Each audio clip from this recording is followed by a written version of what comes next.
Assalamualaikum warahmatullahi wabarakatuh. Selamat datang di channel YouTube Rotama Official. Apa kabar rekan-rekan di sana, para penggiat desa, para pendamping desa? Mudah-mudahan selalu dalam keadaan sehat walafiat.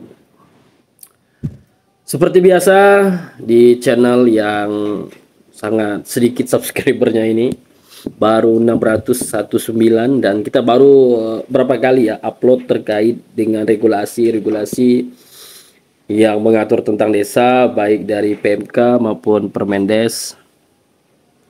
Kita berusaha untuk menyampaikan informasi itu melalui media juga, meski masih kaku, masih belum terbiasa untuk menyampaikan materi langsung, bukan langsung ya, maksudnya menggunakan rekaman HP seperti ini. Tapi mungkin dengan demikian berjalannya waktu nanti bisa juga ya. Oke, kali ini kita akan membahas terkait dengan kontrak pendamping desa di tahun 2025. Saya sendiri, Rotama, pendamping lokal desa, ingin bercerita bersama, mungkin di sini ada nanti pendamping desa yang menontonnya. Kita alhamdulillah di tahun 2025 masih dikontrak oleh Kementerian Desa untuk menjadi konsultan, untuk menjadi pendamping yang mengurus terkait dengan dana desa, pembangunan dan pemberdayaan masyarakat.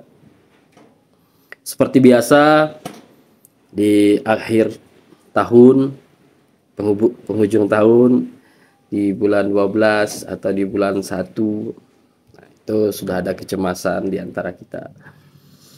Apakah masih dikontrak atau tidak?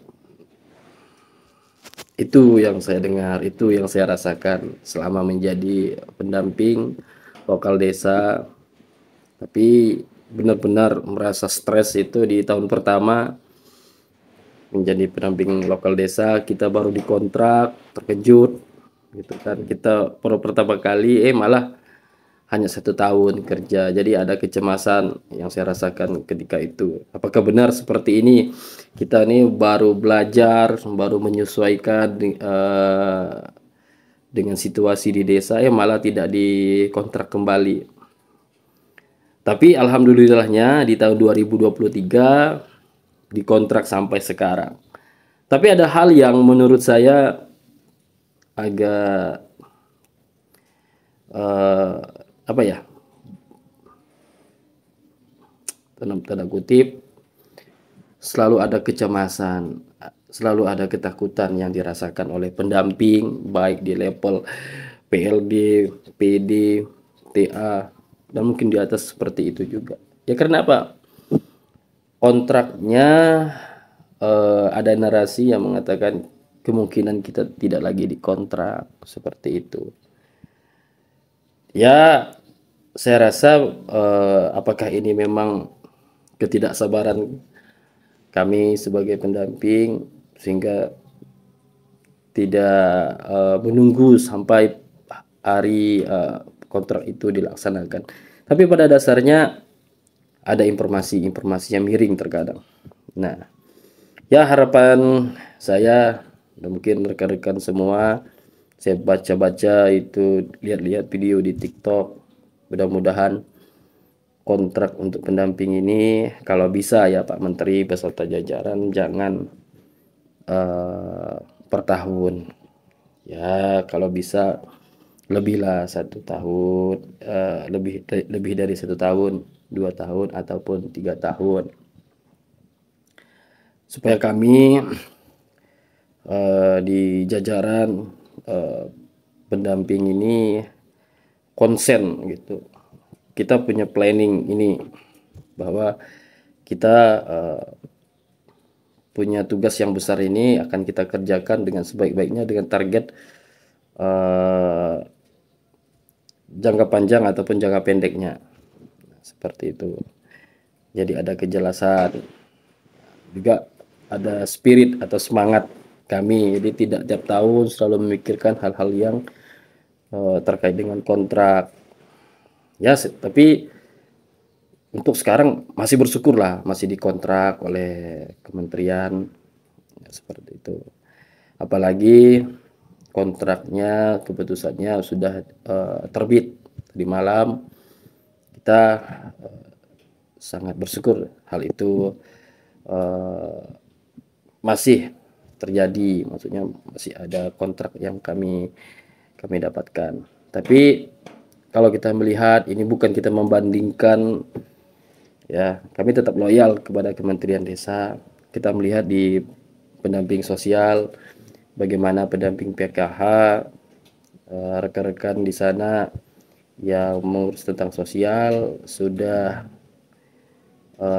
merasakan diangkat menjadi ASN P3K. Nah, seperti itu. Kita bukan merasa